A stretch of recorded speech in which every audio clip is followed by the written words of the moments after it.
Prayer by Mahatma Gandhi, reading and analysis. I'm glad that you all want me to speak to you on the meaning of and necessity for prayer. तो ये सबसे पहले महात्मा गांधी जिस group को address कर रहे हैं उनके सामने दो थीम्स रख रहे हैं इस अपनी स्पीच के या अपनी टॉक के। First, meaning of prayer and second, necessity for prayer. I believe that prayer is the very soul and essence of religion, and therefore, prayer must be the very core of the life of man, for no man can live without religion. Prayer को वो पूरी soul और essence मानते हैं। Essence means जैसे किसी गुलाब जल होता है, गुलाब उसमें नहीं होता, सिर्फ उसमें उसकी स्मेल होती है, फ्रेग्रेंस होती है। वैसे ही एसेंस है रिलिजन का prayer. And no man can live without religion. और रिलीजन का सेंटर है प्रेयर, और कोई भी इंसान रिलीजन के बिना नहीं रह सकता। There are some who in the egotism of their reason declare that they have nothing to do with religion. कुछ लोग ऐसे हैं अपने घमंड में कि इंसान खुद अपने आप में ही कॉन्शियस बीइंग है, अपने आप में ही सोच समझ सकता है, सब कुछ कर सकता है, तो उसको रिलीजन की ज़रूरत ही नहीं है। कुछ लोग ऐसे कहते हैं। But it is like a man saying that he breathes, but he has no nose. Whether by reason or by instinct or by superstition, man acknowledges some sort of relationship with the divine. अब वो 3 category में divide कर रहा है, चाहे जो reason वाले भी हैं, वो भी किसी न किसी तरीके से डिवाइन की एक्जिस्टेंस में बिलीव करते हैं। वो आगे पैराग्राफ में करेगा, वो उनकी बात गांधी जी करेंगे। देन भाई सुपरस्टिशन, बहुत सारे लोग मानते हैं कि रिलीजन सुपरस्टिशियस है। पर किसी ना किसी तरीके से चाहे इंस्टिंक्ट हो, इंस्टिंक्ट का मतलब है कि हम फील करते हैं अपने अंदर कोई ना कोई कनेक्शन विद द डिवाइन। तीनों ही कैटेगरी में जो ह्यूमन बीइंग है एक्नॉलेज करते हैं अपना relationship with the divine. The rankest agnostic और atheist does acknowledge the need of moral principle. जो डिक्लेयर्ड हैं, जिन्होंने डिक्लेयर किया हुआ है अपने आप को एग्नोस्टिक, एग्नोस्टिक वो इंसान होते हैं जो कहते हैं कि भगवान है या नहीं है इसके बारे में कोई एविडेंस नहीं दिया जा सकता। हो सकता है हो सकता है ना हो, पर वो इंटरफियर नहीं करता यूनिवर्स में। एंड एथीस्ट कहते हैं कि भगवान एग्ज़िस्ट ही नहीं करता। ये दोनों कैटेगरी के लोग किसी न किसी मॉरल प्रिंसिपल में विश्वास करते हैं and associate something good with its observance and something bad with its non observance. और इस जो लोग इसको ऑब्जर्व करते हैं, मॉरल प्रिंसिपल्स को, मोरालिटी को, एथिक्स को, वो वो कहते हैं कि वो अच्छी बात है, अगर नहीं करते हैं जो, वो बुरा है। एंड मोरल प्रिंसिपल को गांधी डिवाइन के साथ एसोसिएट कर रहे हैं, इसलिए वो कह रहे थे पिछली लाइन में कि किसी न किसी फॉर्म में डिवाइन में वो विश्वास करते हैं, चाहे वो भगवान में विश्वास ना करें। ब्रैडलो, whose atheism is well known, always insisted on proclaiming his innermost conviction। अब इनरमोस्ट कन्विक्शन हमारे अंदर जो संकल्प है, दृढ़ संकल्प है, जो हमारी इच्छा है, वो उसको प्रूव नहीं किया जा सकता कि वो हम किसी को कैसे बता सकते हैं कि जो मैं कह रहा हूँ वो वैसे ही है। पर वो मानता था कि उसकी लाइफ़ को उसके कन्विक्शन ही गवर्न करते हैं, कि जो उसे सही लगता है कि वो करता है। इस वजह से उसकी काफ़ी क्रिटिसिज़्म हुई, क्योंकि एक तरफ वो बिलीव नहीं करता रिलिजन में कि ये सुपरस्टिशन है, और दूसरी तरफ ऐसी बातों को प्रोपेगेट कर रहा है जिसको प्रूव नहीं किया जा सकता। And but he had to suffer a lot, but he delighted in it and said that truth in its own is its own reward, कि सच बोलना ही अपने आप में एक रिवॉर्ड है। जो उसे कन्विक्शन, अपनी इनर कन्विक्शन एक सच्चाई लगी, और वो सच्चाई एक्सप्रेस करना अपने आप में एक रिवॉर्डिंग एक्ट था उसके लिए। Note that he was quite insensible to the joy of resulting from the observance of truth. वो जो हम ट्रुथ के जब एक्सेप्ट करते हैं, ट्रुथफुल लाइफ जीते हैं, उससे जो जॉय निकलता है, उस जॉय मिलता है, उससे भी वो पूरी तरीके से उससे रिलेटेड जॉय से के प्रति भी वो कॉन्शियस था। This Joy is however is not all worldly but springs out of communion with the divine. पर ये जॉय भी डिवाइन के साथ कम्युनियन के साथ ही मिलता है। तो ये जो कैटेगरी है जो बिलीव नहीं करते, उनके जो बिलीव्स हैं उसकी भी जो ओरिजिन है गांधी जी देख रहे हैं डिवाइन में। That is why he is claiming कि जो एथीस्ट हैं, जो एग्नोस्टिक है, वो भी डिवाइन की एक्जिस्टेंस में बिलीव करते हैं, जहाँ उससे अपनी कन्विक्शंस को ड्रॉ करते हैं, नोइंगली जहाँ unknowingly. That is why I've said that even a man who disowns religion cannot or does not live without religion. Next paragraph. Now I come to the next thing, that is that prayer is the very core of man's life, as it is most vital part of religion. Man की life का core है, centre है, most important चीज़ है, क्योंकि religion का ये बहुत ज़रूरी पार्ट है prayer. Prayer is either petitional or in its wider sense in is inward communion. Prayer या तो petitional है, जहाँ वाइडर सेंस में देखा जाए इनवर्ड कम्युनियन के लिए है। अंदरूनी तौर से हम आत्मिक तौर से भगवान के साथ जुड़ना चाहते हैं। petitional मीन्स जब हम we are asking for something, we are wishing कि हमारी विश पूरी हो जाए, तब भी हम प्रेयर करते हैं। In either case the ultimate result is the same, दोनों में रिजल्ट सेम है कि हमारी कनेक्शन एस्टेब्लिश होते हैं हमारे डिवाइन के साथ। Even when it is petitional, the petition should be for the cleansing and purification of the soul, for freeing it from the layers of ignorance and darkening that envelop it. तो अगर petitional भी है हमारी prayer, तो वो petition क्या होनी चाहिए? Cleansing and purification of soul, और उसके साथ साथ ये भी हमें मांगना चाहिए कि इग्नोरेंस और अंधेरा जो है, हमारी अज्ञान का जो अंधेरा है, उस जिसने हमें ढका हुआ है, उससे हमें छुटकारा मिल सके। Next paragraph. He therefore who hungers for awakening of the divine in him must fall back on prayer. Fall back का मतलब है totally depend करना। और जो इंसान अवेकनिंग ऑफ डिवाइन, अपने अंदर डिवाइन पावर की अवेकनिंग, जागृत होने की, जहाँ डिवाइन की रोशनी अपने अंदर लाने की लिए हंग्री है, बहुत ज़्यादा उत्सुक है, उसको प्रेयर करनी चाहिए, प्रेयर पे टोटली डिपेंड करना चाहिए।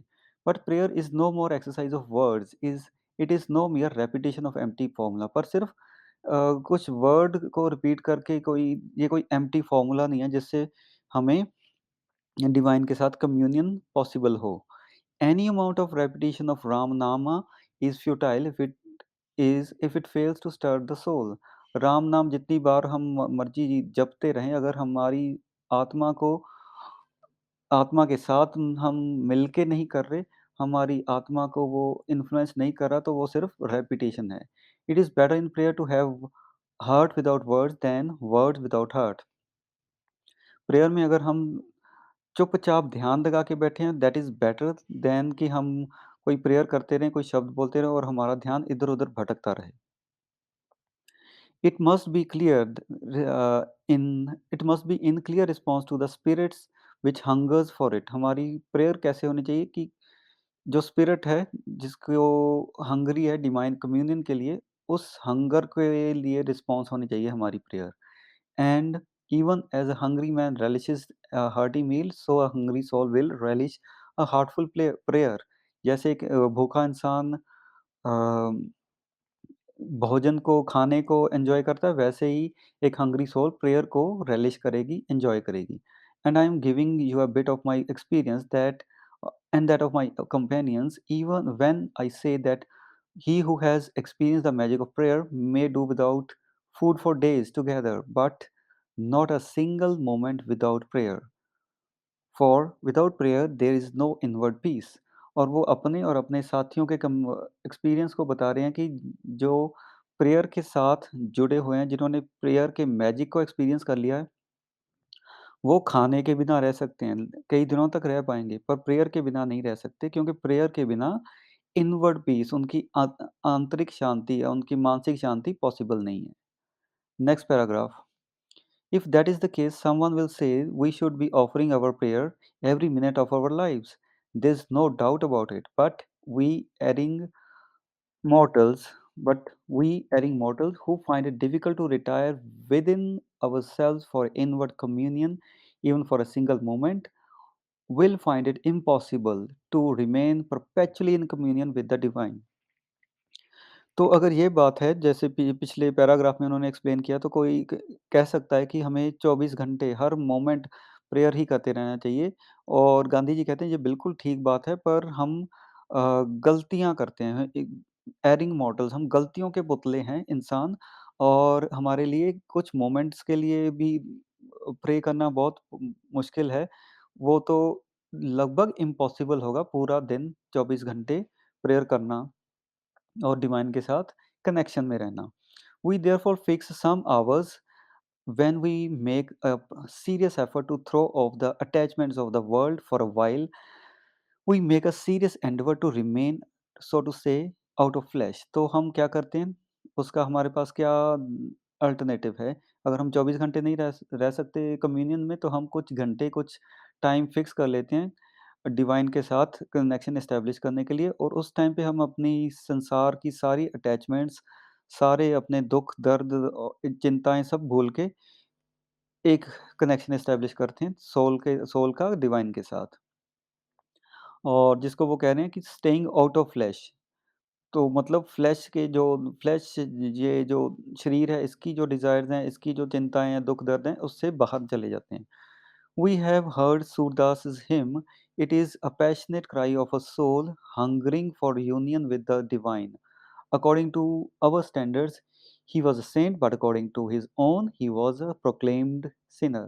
वो सूरदास के एक भजन को रेफर कर रहे हैं जहाँ पे उन्होंने सोल की हंगर की बात की है कि उनकी सोल भूखी है डिवाइन के साथ यूनियन के लिए और हम लोग सूरदास को संत मानते हैं पर सूरदास अपने आप को एक सिनर डिक्लेयर करते हैं। क्यों करते हैं? कि spiritually he was miles ahead of us but he felt the separation from divine so keenly that he has uttered that anguished cry in loathing and despair.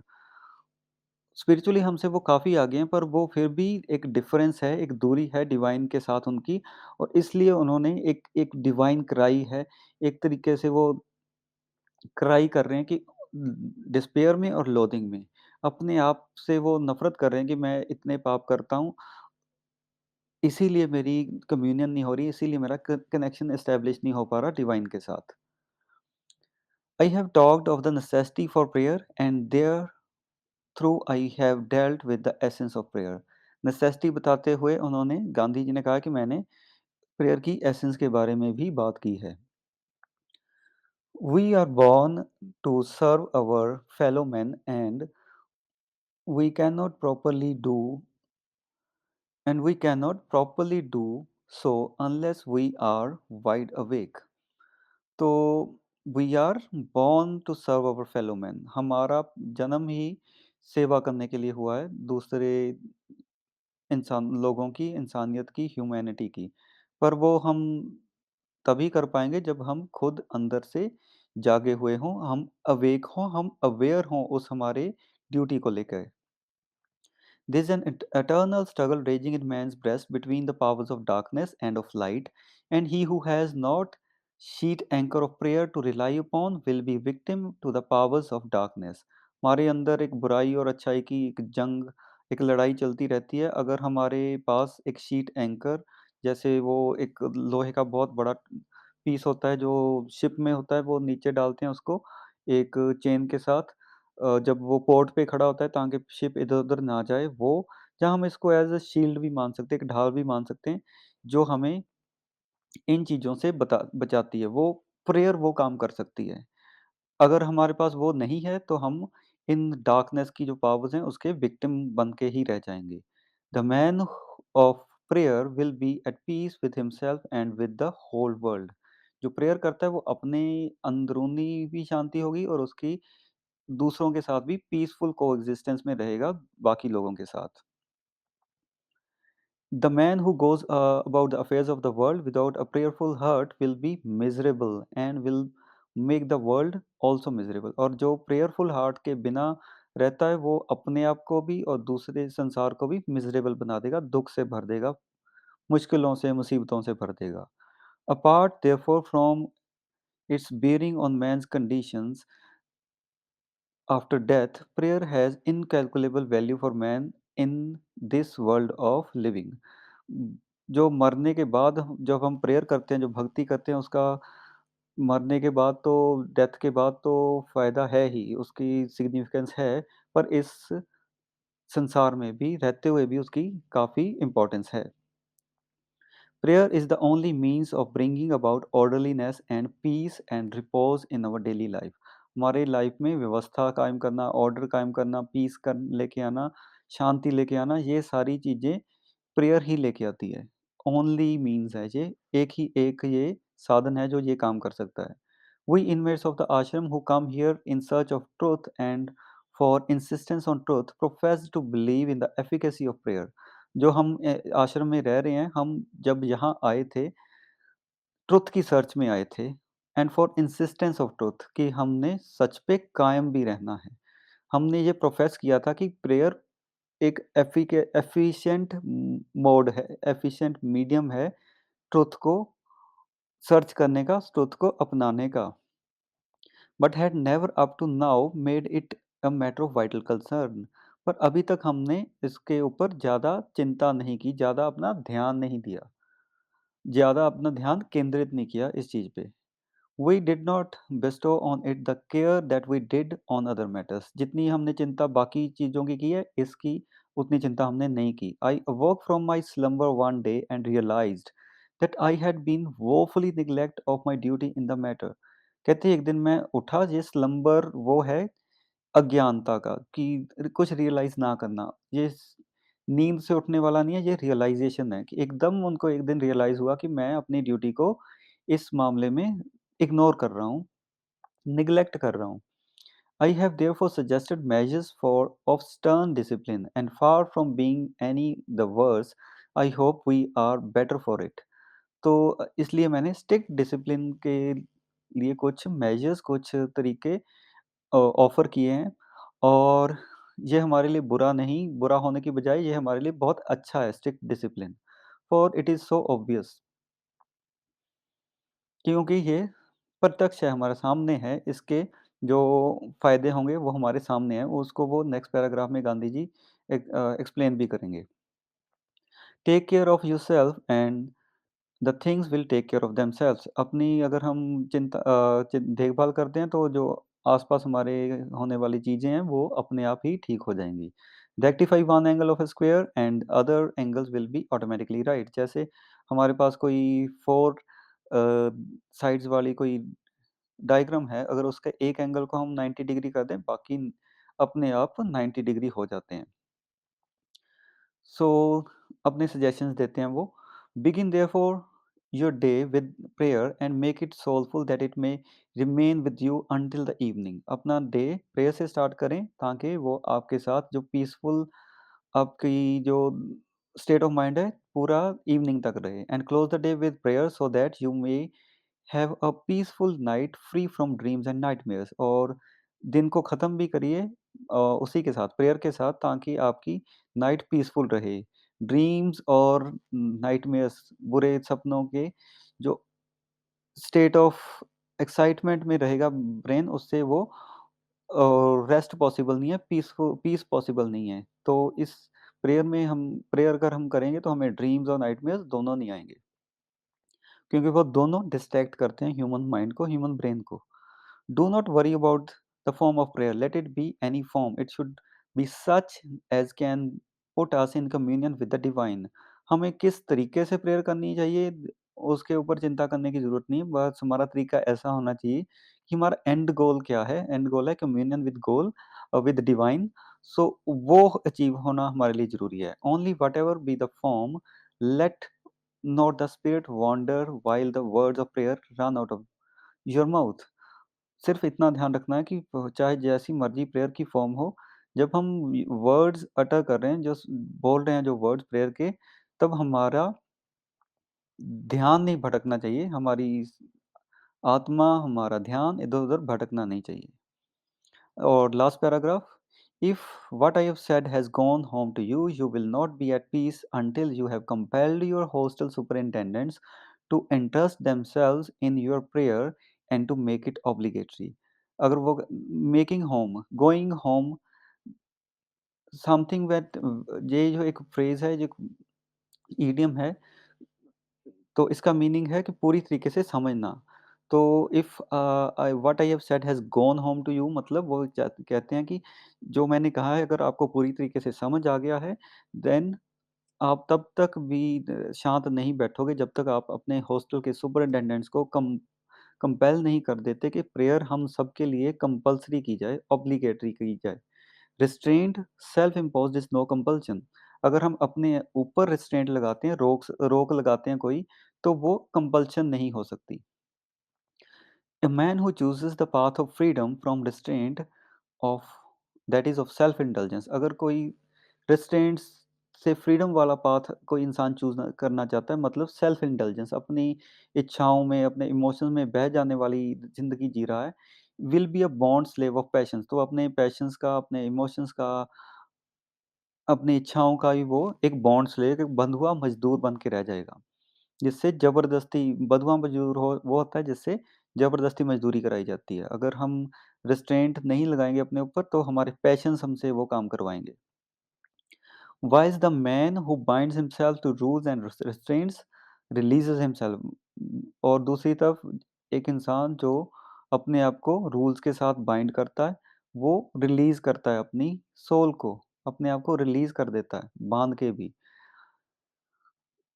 अब उनकी वो एग्ज़ाम्पल दे रहे हैं कि कैसे ये चीज़ कैसे पॉसिबल है, 2 एग्ज़ाम्पल देंगे वो। All things in the universe including the sun and the moon and the stars obey certain laws. तो सारे जो चाँद, सितारे, सूरज हैं, ये कोई ना कोई लॉ फ़ॉलो करते हैं। Without the restraining influence of these laws, the world will not go on for a single moment. अगर ये रिस्टेनिंग लॉज़ नहीं होते, तो धरती सूरज के इर्द-गिर्द नहीं घूमती, चाँद धरती के इर्द-गिर्द नहीं घूमता, तो सारा केओस में होता यूनिवर्स, लाइफ़ भी पॉसिबल नहीं होती। सिंगल मोमेंट के लिए भी पॉसिबल नहीं होती। You whose mission in life is service to your fellow man will go to pieces if you do not impose on yourself some sort of discipline। अब वो दूसरी एग्ज़ाम्पल में उनको कह रहे हैं कि जिन्होंने अपनी लाइफ को डिवोट किया है अब वो फेलो मैन की सर्विस के लिए, अगर अपने आप के ऊपर रिस्ट्रेंट नहीं लगाते, तो उनकी लाइफ जो है पीसेस में बिखर जाएगी पूरी तरीके से, अगर वो डिसिप्लिन्ड नहीं है। It is discipline and restraint that separates us from brute. Discipline ही है जो हमें, और रिस्ट्रेंट जो अपने ऊपर रोक लगाते हैं हम, वो ही है जो हमें अलग करता है जानवरों से, ब्रूट से। If we will be men walking with our heads erect and not walking on all fours, let us understand and put ourselves under voluntary discipline and restraint। अगर हम अपना सर उठाकर 2 कदमों पे चलना चाहते हैं, तो उसके लिए हमें, और 4 कदमों पे जानवरों की तरह नहीं चलना चाहते, तो हमें ये समझना होगा कि हमें अपने ऊपर वॉलंटरी, अपने आप डिसिप्लिन और सेल्फ रेस्ट्रेंट लगाना होगा। तो ये था ऐसे the prayer by Mahatma Gandhi. See you in next video. Thank you. Bye bye.